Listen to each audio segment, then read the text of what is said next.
नमस्कार, स्वागत है आपका हमारे चैनल पर। मैं हूं आपके साथ शिप्रा सैनी। बड़ी खबर, किसान आंदोलन में फंडिंग को लेकर एक बड़ा खुलासा हुआ है।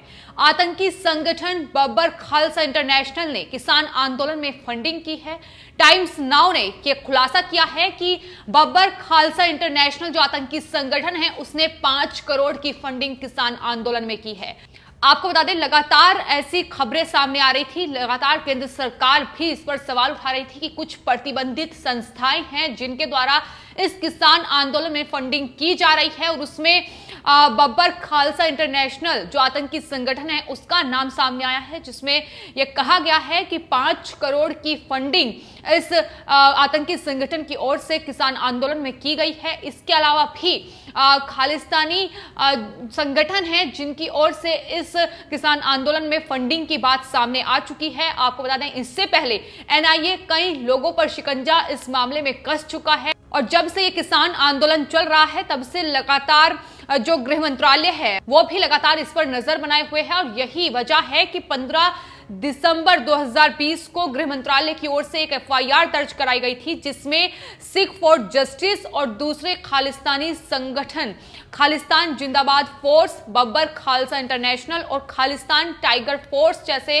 अलगाववादी संगठन इस साजिश में शामिल हैं। इस एफआईआर में उन तमाम आतंकी संगठनों का जिक्र था कि ये तमाम वो संगठन हैं जो इस किसान आंदोलन में फंडिंग कर रहे हैं और अपने मुखौटा संगठनों के साथ मिलकर भारत में डर, अराजकता, असंतोष की स्थिति पैदा करने की इनकी साजिश है। और कहीं ना कहीं जिस तरीके से 26 जनवरी यानी गणतंत्र दिवस के मौके पर दिल्ली में जो तस्वीर देखने को मिली उसके बाद तो यह साफ हो जाता है कि किस तरीके से दिल्ली में अराजकता, हिंसा फैलाने की कोशिश, जो साजिश वो रच रहे थे उसमें वो कामयाब हुए हैं। जिस तरीके से राजधानी दिल्ली में अराजकता फैली, जिस तरीके से लाल किले की प्राचीर पर एक झंडा फहराया गया, तो साफ तौर पर जो उनका मकसद था उसमें वो कामयाब हुए हैं। और शुरू से सिंघू बॉर्डर पर खासतौर पर जहां पर पंजाब के किसान आए हुए थे और नए कृषि कानूनों के विरोध में अपना विरोध जता रहे थे और कानूनों को रद्द करने की मांग कर रहे थे, उनके साथ कई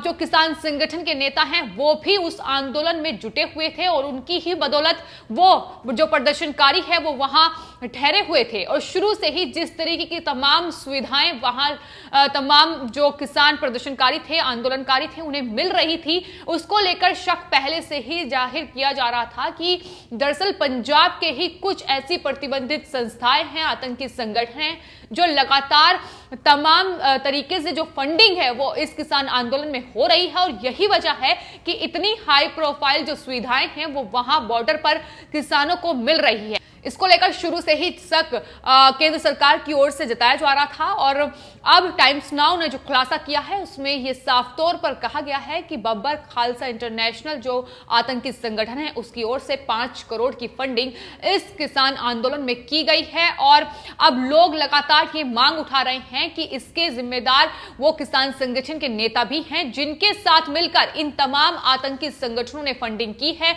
उनके बैंक खातों की भी जांच होनी चाहिए। और वहीं जिस तरीके से तमाम विपक्षी पार्टियां उनकी वकालत कर रही हैं, उन तमाम विपक्षी पार्टियों के नेताओं पर भी शिकंजा कसा जाना बेहद जरूरी है। उनकी भी जांच होनी चाहिए कि क्या उन्होंने भी इस पूरे किसान आंदोलन में फंडिंग की है, क्योंकि लगातार लोग अब इसको लेकर शक जाहिर कर रहे हैं। जिस तरीके से शुरू से ही तमाम विपक्ष के नेता, खासतौर पर कांग्रेस पार्टी, आम आदमी पार्टी के नेता शुरू से ही इस किसान आंदोलन में बढ़ चढ़कर हिस्सा ले रहे थे, किसानों को लगातार बॉर्डर्स पर डटे हुए रहने के लिए कह रहे थे, तो लगातार अब शक यह जाहिर किया जा रहा है कि अब ये लोग भी इसमें शामिल हो सकते हैं, इनकी भी जांच होनी चाहिए। इसकी मांग लगातार सोशल मीडिया पर लोग उठा रहे हैं। तो खासतौर पर बात अगर सिंघू बॉर्डर की जाए, जहां से पंजाब के किसान सबसे पहले वहां धरना प्रदर्शन के लिए बैठे थे और जिस तरीके से उन्हें सुविधाएं मिली, उनके टेंट से लेकर उनके खान पान तक की व्यवस्था, जिस तरीके से उन्हें हाई प्रोफाइल खाना मुहैया कराया जा रहा था, तमाम फॉगिंग से लेकर उनके लिए हीटर तक की सुविधाएं वहां की जा रही थी। तो सवाल उठ रहे थे कि आखिर ये पैसा आ कहां से रहा है, इसको लेकर लगातार सवाल उठ रहे थे। और जिस तरीके से खालिस्तानी जो आतंकी हैं, जो प्रतिबंधित लोग हैं, वो लगातार इस आंदोलन में पहुंच रहे थे और उनके भाषण, उनके जो वीडियोस हैं वो सामने आ रहे थे और किस तरीके से वहां जो आंदोलनकारी हैं वो तमाम जो खालिस्तानी लोग हैं उनके गुणगान करते नजर आए। तो शुरू से ही शक जाहिर किया जा रहा था। यही वजह है थी कि गृह मंत्रालय ने एक एफआईआर दर्ज कराई थी जिसमें एनआईए का नोटिस भी 40 से ज्यादा लोगों को वहां पहुंचा था। उसमें दीप सिद्धू भी थे, उसमें कई जाने माने नेता थे और साथ ही कई कलाकार भी थे जिन पर यह शिकंजा एनआईए ने कसा था। इसी सिलसिले में उनसे पूछताछ होनी थी और लगातार इसको लेकर शक जाहिर किया जा रहा था। और अभी भी जिस तरीके से दिल्ली में हिंसा भड़की है, जिस तरीके से वहां नारेबाजी की गई है, झंडे कम्युनिस्टों के लहराए गए हैं, झंडे खालसा की ओर से लहराए गए हैं, तो तमाम तरीके से ये जो पूरा आंदोलन है, दरअसल ये किसान आंदोलन ना रहकर एक दूसरी राह पर यह आंदोलन चल पड़ा था। और तमाम लोग जो भारत में अराजकता और उपद्रव मचाने की साजिश रच रहे थे, वो लगातार इन किसान संगठनों के नेताओं के साथ मिलजुल कर साठगांठ थी पूरी। जिस तरीके से ट्रैक्टर रैली की आड़ में यह हिंसा फैलाई गई और अब जिम्मेदार यही लोग हैं क्योंकि इनकी ही जिम्मेदारी बनती थी। और अब लोग तो यहां तक शक जाहिर कर रहे हैं कि तमाम किसान संगठन के जो नेता हैं, जो खुद को एकदम दूध का धुला बता रहे हैं, ये तमाम वो लोग हैं जो कहीं ना कहीं इनके साथ मिले हुए थे और इस मिली भगत के साथ ही उन्होंने दिल्ली में हिंसा भड़काने का काम किया है। तो एनआईए का नोटिस मिलने के बाद ये तमाम किसान संगठन के नेता बौखलाए थे। राकेश टिकैत ने सरकार पर आरोप लगाया था कि दरअसल जो 40 किलो आटा वहां दान कर रहे हैं, किसानों को खाना खिला रहे हैं बॉर्डर्स पर, उन पर सरकार शिकंजा कस रही है, उन्हें एनआईए का नोटिस भेज रही है। इसके अलावा जो दर्शनपाल सिंह हैं, जो कि किसान नेता हैं, उन्होंने भी केंद्र सरकार पर निशाना साधा था और कहा था कि दरअसल जो किसान आंदोलन का हिस्सा है उन पर ही अत्याचार किए जा रहे हैं और हम इस संघर्ष को जारी रखेंगे। उनकी तरफ से यह बयान दिया गया था। इसके अलावा कांग्रेस पार्टी भी तब इन तमाम किसान संगठन के नेताओं की वकालत करती नजर आई थी और सुरजेवाला ने साफ तौर पर यह कहा था कि दरअसल सरकार किसानों के खिलाफ एनआईए का इस्तेमाल कर रही है। विपक्ष खासतौर पर कांग्रेस पार्टी शुरू से ही लगातार इन किसान संगठन के नेताओं की पैरवी करती रही है और दिल्ली में इतना बड़ा तांडव हो गया, दिल्ली में देश का अपमान हो गया,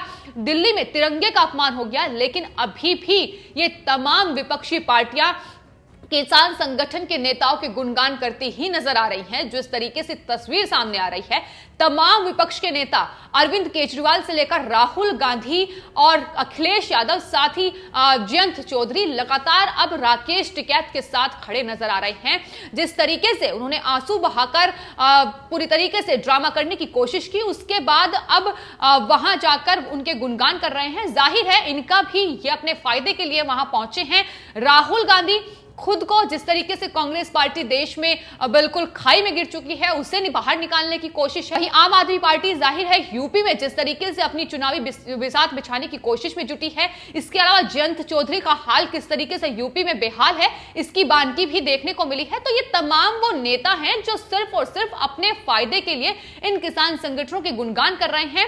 जो तस्वीर सामने है, जिस तरीके से देश का अपमान हुआ है, हिंसा हुई है, उससे ये लोग बिल्कुल भूलते नजर आ रहे हैं। कांग्रेस नेता राहुल गांधी अफसोस जाहिर करने की बजाय, निंदा करने की बजाय लाल किले पर जो हुआ, अब किसानों से कह रहे हैं कि दरअसल वो वहीं डटे रहें और कांग्रेस पार्टी उनके साथ है। तो किस तरीके से ये शुरू से ही लगातार इन्हें भटकाने बहलाने का काम इनके द्वारा किया गया है, ये साफ तौर पर देखा गया है। और एक बार फिर से कांग्रेस पार्टी की तरफ से प्रेस कॉन्फ्रेंस की गई और राहुल गांधी ने कहा कि दरअसल किसान वहीं डटे रहें, आंदोलनकारी वहीं डटे रहें, कांग्रेस पार्टी उनके साथ है। और राहुल गांधी केंद्र सरकार पर यह आरोप लगा रहे हैं कि दरअसल किसानों की समस्या को हल करने के बजाय केंद्र सरकार उन्हें धमका रही है, पीट रही है, एनआईए का प्रयोग कर रही है।